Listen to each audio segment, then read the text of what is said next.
Kebijakan rasionalisasi yang dilakukan Kementerian Haji dan Umroh setelah disetujui oleh Komisi 8 DPR RI berdampak pada penurunan kuota haji secara nasional di Indonesia. Berdasarkan data yang dimiliki Kantor Wilayah Haji dan Umroh Maluku untuk tahun 2026 sebanyak 587 jamaah. Jumlah kuota yang diberikan tersebut mengalami penurunan yang cukup signifikan dari kuota tahun sebelumnya, yakni 1.086 jemaah.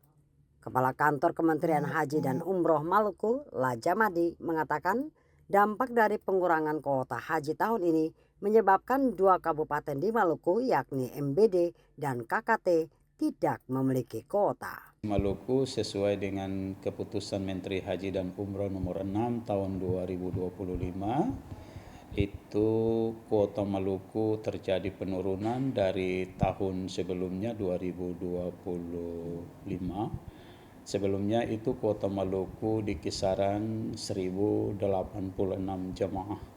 Tahun ini mengalami penurunan menjadi 587 jemaah. Jadi memang ada penurunan yang sangat signifikan. Ini berlaku secara nasional, penurunan ada rasionalisasi yang dilakukan oleh Kementerian Haji dan Umrah setelah mendapatkan persetujuan dari Komisi 8 DPR RI.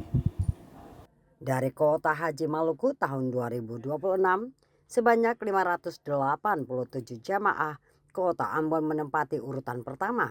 Jumlah jamaah terbanyak yakni 465. Disusul Maluku Tengah 50 jamaah dan Kota Tual sebanyak 30 jamaah. Tim Liputan TVRI melaporkan.